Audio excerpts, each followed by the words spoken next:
más creativa, es que nosotros pensamos y por tanto conocemos también con palabras, con lenguaje.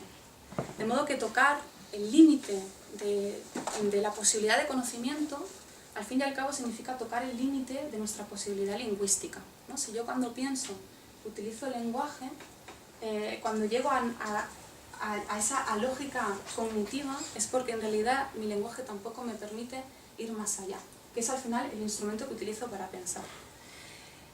Bien, entonces, ¿qué es lo que sucede? Pues lo que sucede en ese punto es hilos, desde mi punto de vista, donde hay un cuestionamiento feroz del lenguaje, ya no tanto del mí, de eso que piensa, sino de incluso el instrumento que utilizamos para pensar, que es el lenguaje. Entonces se cuestiona el lenguaje, se lleva al límite, se fractura, se rompe, se desgarra, se deconstruye en un sentido cotidiano. Y entonces leo un poemita de hilos para que veáis esto. Yo creo que se refleja bastante bien. Siempre están los hilos, la maraña de hilos que la memoria ensambla por analogía. De no ser por esos hilos, la existencia, todo sería un cúmulo de fragmentos. Bueno, destellos si se quiere, todo sería destellos, inconexo, palabra sin referente, vacía, tanto como infinito, inaudito, inmutable, inextenso, ilimitado, etcétera, etcétera también, como los atributos de Dios, palabras que entorpecen las cosas en lo dicho. Inconexo es ver algo conectado a otro algo del que luego se separa. Inconexo es decir la distancia sin perder de vista lo contrario. Imposible entender sin imagen. Así pues, los hilos, la maraña, eso, al despertar, la cabeza por tanto en la almohada, los ojos a veces entreabiertos para la claridad, a veces cerrados, estirando los hilos. En este poema y en otros de este libro, de algún modo el lenguaje, los poemas son una especie como de balbuceo, ¿no? El lenguaje llega a ser un puro balbuceo. Para mí el balbuceo de hilos, ese balbucear es hablar con sinceridad. ¿Por qué creo eso? Pues porque para mí una vez se ha comprobado que los conceptos, ¿no? como ella ha llegado a comprobar a través de esta escritura, los conceptos tienen referentes que acaban siendo inventados en cuanto son conceptuales, cuando son mentales.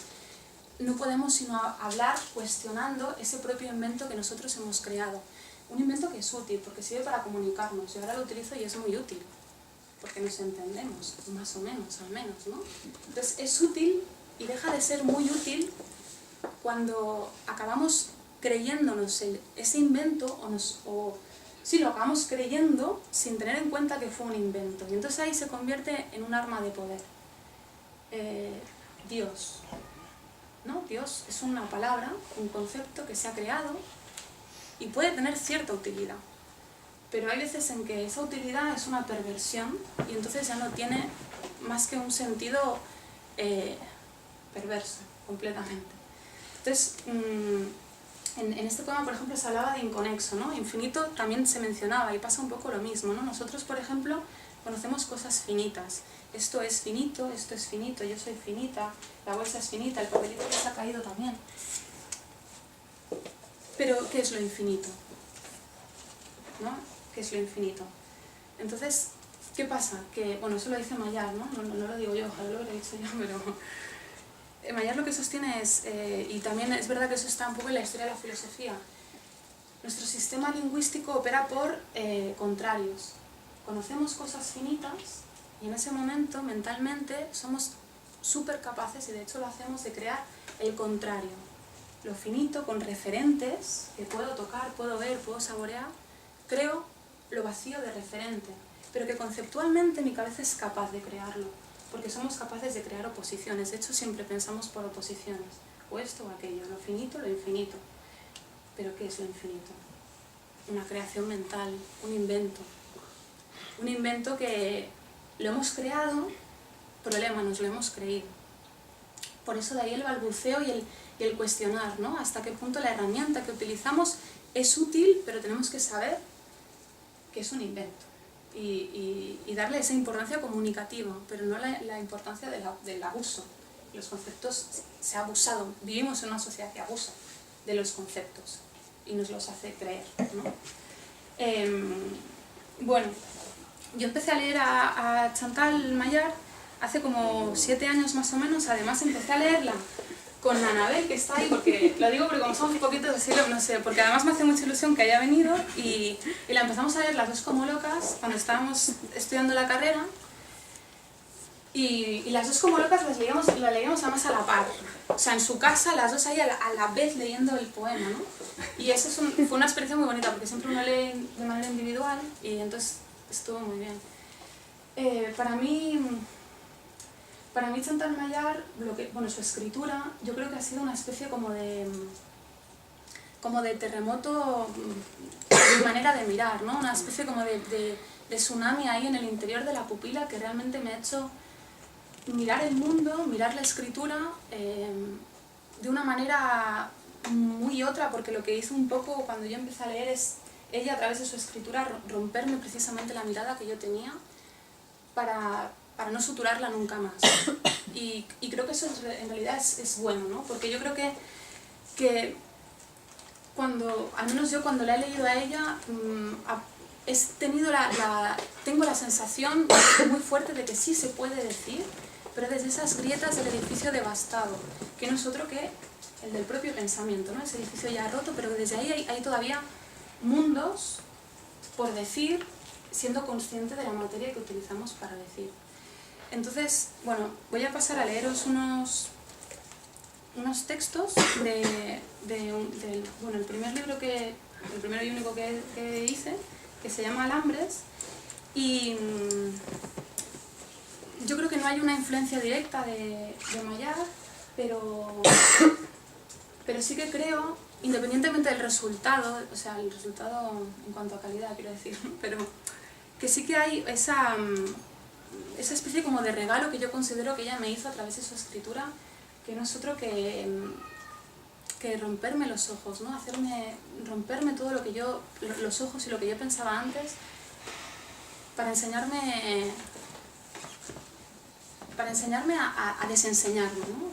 y a plantearme las cosas siempre deshaciéndolas y, no sé, yo creo que ese regalo es bonito, ¿no? Romper la mirada para dejarte que tú te quedes un poco ahí con la herida, pero desde la herida se pueden hacer muchas cosas, ¿no? Y eso es interesante. Bueno, os leo, ¿vale? De Alambres.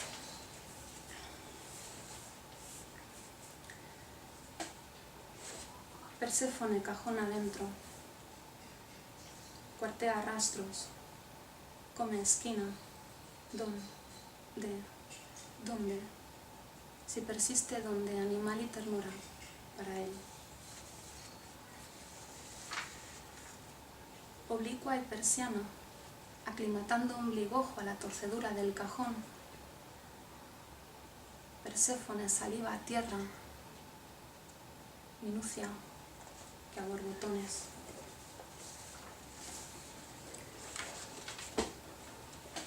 Perséfone tiene mentira, mece oscura y no decir. Arranca, lenta, trocito, su pura rodilla y late. No camina, incurre alambres, como quien ondulea expande estómago, hierritos, por ahí. Mira y no se atreve. ¿Qué es salir? Recupera postura anterior. Animalito, bicho, bola, ovillo, aguanta miedo. ¿Qué es salir?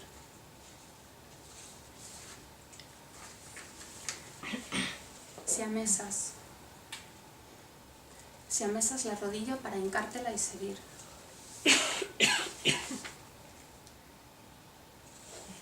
Perséfone ocarina. Conjuro de música que haga para llamarte. ¿Oyes? Espera. Al escondite. O juega. Niña Pinocha, Perséfone, encerradita en esta caja, muy despacio desaparece del hueco inmenso abierto del ombligo. Adiós, adiós. Cochecito leeré. Hace persefonitas de alambre. A veces.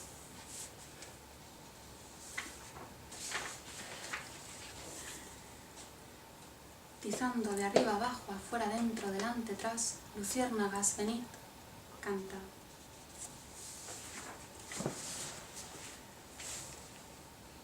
Perséfone, invertida, murciélagas, sonajas y escuchilitos internos al cajón, lugar de oído,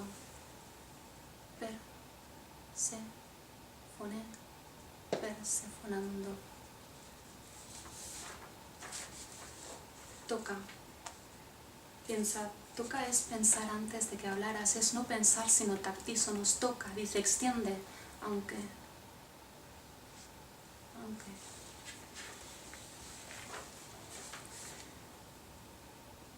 Animalita que de mí eres, soy, siamesas, esta herida, donde lengua y saliva vuelco.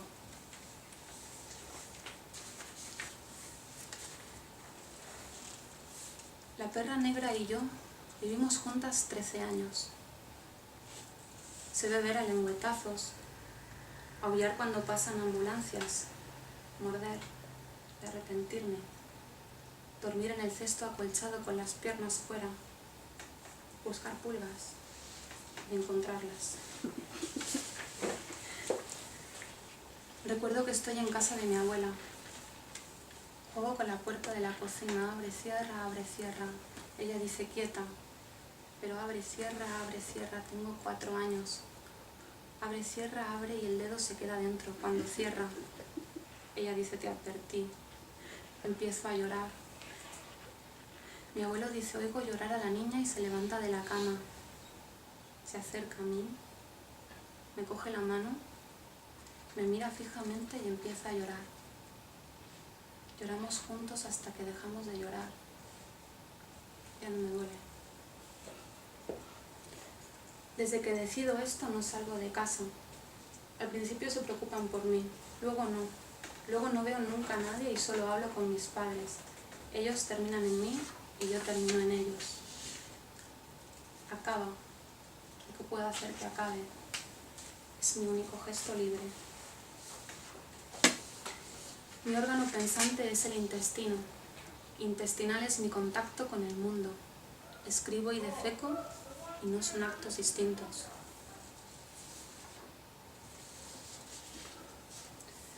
Si recuerdo a la perra negra, recuerdo el olor de su pelaje. Desde que decido esto, soy un experimento. A veces me golpeo la cabeza contra el respaldo de la silla para que este dolor anestesie al otro. Si no sé hacerme árbol, me haré pura materia física a golpetazos. Procuro estar viva.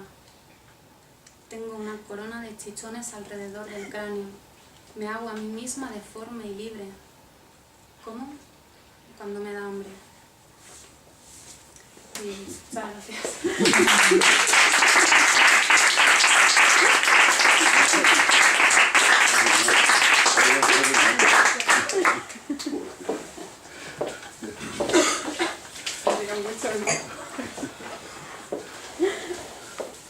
La emoción.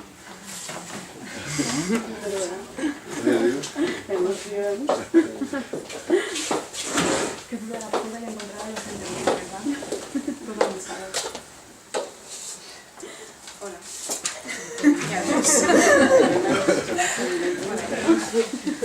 Vale. A ver, este papel es rebelde.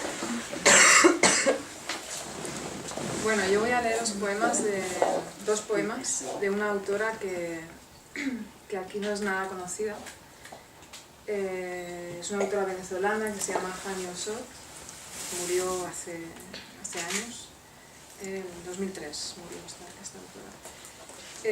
Solamente hay un libro publicado en España y además no se encuentra porque era editorial Cerro, una editorial que se llama Reverso. O sea que es súper difícil, pero yo creo que es una autora que merece mucho la pena conocer.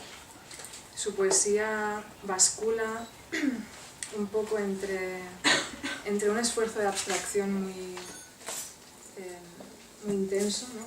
con el lenguaje y un poco la resonancia del sufrimiento, del dolor del propio cuerpo, ¿no? Y de la propia mente ahí en su separación un poco dudosa, ¿no? Bueno, creo que lo mejor es que os lea los poemas para que veáis cuál es su voz, ¿no? En ausencia de tensión. En disolución, en franca muerte y de nadie y sin fuegos, sin cuerpo para el asombro y ausente de sangre y piel, este desierto sin savia, demasiado nuevo para la costumbre, inútil como los gestos breves, el asomarse al recuadro de la ventana, recoger objetos para hacerlos visibles, el abrazo en ausencia de tensión, cuerpo sin músculo, ¿de qué eres sin convocatoria? Porque no hay yo, sino una línea descolorida, demasiado entregada a todo lo otro, gentes y proyectos, no propios a esta indiferencia.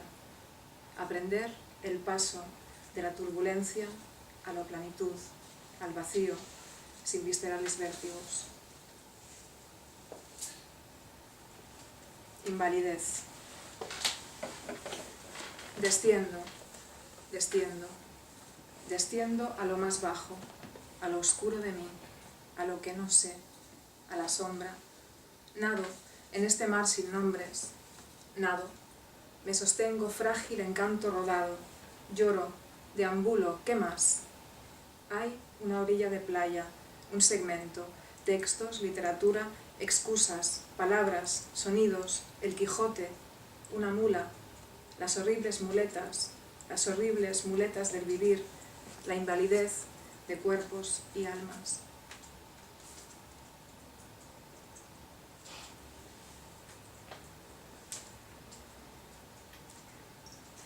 Y el último, El patio, un poema que tiene que ver con la infancia, con la casa de la infancia, en toda su amplitud. Tuve dos patios, uno para lo de afuera, otro para lo de adentro. En el de afuera llegaban los niños, la complicidad, los besos. En el de adentro se abría un espectro, rondas inconclusas, largo silencio y un ver, hojas y árboles distanciados. Allí vi un mar, vi una estrella que era una muerta, vi una hoja henchida de sangre humana. Mi amor desde allí se prolongaba entero, casi total, íntegro. Fui la hoja, la estrella, la sangre. Me gustaron siempre los recovecos, las gavetas, la sorpresa de un armario, los olores extraños. La casa de la abuela era abundante en señales. Sus misterios sobrecogían. Recuerdo una cortina transparente, bordada de anchas flores, y al fondo, el invitado. Y esta es Hani Osot, y os invito a que la descubráis porque a mí me pareció algo brutal desde el primer momento que la leí. No hace tanto, en realidad, que leí a esta autora y busqué el libro concretamente porque, bueno, ya digo, es un libro que no se encuentra o se encuentra muy difícilmente, pero igual por internet o así, si os interesa, lo podéis buscar. Y seguro que hay formas de encontrar su poesía, hay muchas páginas donde aparece. Y, bueno, por ejemplo, Antonio tenía un blog en el que puso algunos poemas también, o sea que por ahí está. Yo os voy a leer algún poema mío.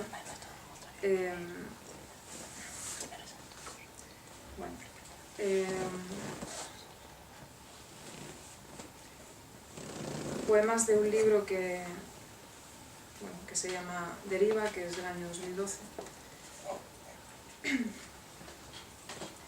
Tú no eres tu madre, tu padre, tu hija. No eres un bloque sólido, una estirpe, la seca jurisdicción de cuerpos vivos. Tú eres la ciudad inconexa en la memoria, los pasos bajo el fluorescente, lo que alcanza a rozar la lengua bajo el labio, el frío, la pezuña, el eco, la saturación del color en la retina. Todo lo difuminado, todo lo aproximativo.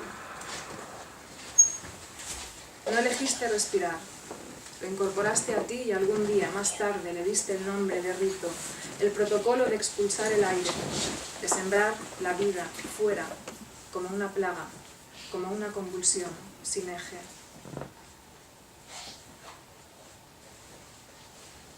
Detenida ante todos los balcones que no son el tuyo, te engarzas a la vida, ese hilo atravesado por agujas. Y algún poema más de un libro que tenía que haber salido esta semana. Ha salido esta semana, pero está en casa de mi editor, creo. El libro se llama La mujer cíclica. Es un poco distinto. Permutaciones. Tiene una cita de Gottfried Benn que dice: un pobre perro cerebral sobrecargado con Dios. Digo palabras: res, ave, gato, zarzal, floración, infancia, recoger moras, pincharse los dedos, sangre, rueca, tela de araña, la loca de la casa, voces que son nido en los altillos, la loca de la casa. Si se enciende 2 veces la luz, sabré que Dios existe. Si mi útero roza la sábana, sabré que Dios existe. Si Dios existe, sabré. Un haz de voces rojas contra el cuarto. ¿Existe Dios? Digo palabras. Soy niña, 2 niñas, me pincho los dedos. No hay ergo que interfiera en esta frase. La casa en la loca, voces, útero, floración de su casa en la cabeza goteante. Puntea la casa, la sangre, puntean los dedos. Ave res, Dios zarzal, sangre. El gato roza la rueca. Desde el altillo vocea la luz. 2 luces saben, 2 dioses se encienden en la voz. Mirar cómo la araña caza a su presa. Mirar y detenerse en el marco gris de sombra de la pared desconchada. Desconchar a la araña en la pared, a la niña. Voy hacia ti, para salvarte. Condición de res, de indicio, la loca de la casa. No hay ergo que interfiera en esta frase. Con mis dedos te salvo, me devuelvo a la angustia. Devuelvo la angustia a su marco gris, a su sombra. La araña salva los dedos de la presa en el nido. Me pincho en la rueca, la araña salva mi sombra, yo salvo a la res, la mora recoge mi sangre, voy hacia el punteo goteante, florezco en la sábana. Indicio de Dios, su floración en la tela de araña. Indicio de res, la caza de la presa. Indicio de infancia, miro el zarzal contra el cuarto, miro el haz de voces rojas. El gato, detenido en la pared, existe hacia mí.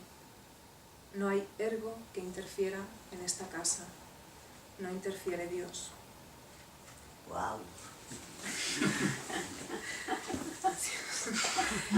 Bien, gracias. Y el último poema, bueno, de alguna manera este poema último sí que lo veo resonar también o de alguna forma con lo de Han Yosot, porque Han Yosot siempre que se refiere a algo como siempre se refiere a algo como, por ejemplo, la soledad, la rareza, el desalojo, etcétera, dice lo raro, lo desalojado, ¿no? lo solo, ¿no? Y es como en ese esfuerzo por neutralizar y abstraer al máximo, ¿no? Por desustancializar un poco las cosas, ¿no? Quitarles esa cualidad de esencia y dejarlos como algo un poco indefinido, un poco ¿no? inconcreto, que nosotros tenemos que ponerle el rostro y decidir qué es. Pues ahí quizá este poema sí que bebía de su escritura. Es un poema que se titula Lo, precisamente. Estar dentro del grito. no traspasarlo, no ir hacia él, no abrirlo en canal, estar ya dentro, como una criatura minúscula y febril, un demiurgo, agitar las voces dentro del grito, cambiar la dirección del sonido, que no entre en el cuerpo, que no entre, que salga del tímpano, que lo abandone, a veces, que el grito a veces salga sin garganta del tímpano, que el grito resuene entonces hacia el cuerpo como una pequeña onda desventrada, que entre así en la garganta, que desde dentro la captación del grito sea al menos triple, que se sienta cuerpo abajo cómo el grito sufre, cómo es enroscado sobre sí, cómo cada pliegue ruge, choca y se desborda entre los órganos. Ser lo, criatura impenitente, cubierta por el velo leve de un polluelo, animal aterido y múltiple como el plancton, sin unidad, sin composición, sin lazos de familia, apenas ser lo, que está dentro del grito, lo, que no tiene un solo nombre, lo, que no tiene, porque tener no es su posibilidad ni su atributo. Criatura que no llena un sintagma, que solo araña sus esquinas. Criatura seca y virgen, desdibujada para sí, ausente para otros, observada por el grito como su asesino, observada por el grito como su parásito, observada por el grito jamás como su núcleo, como una parda extremidad, un antebrazo, el enigma planteado por la esfinge, el gran desgarramiento.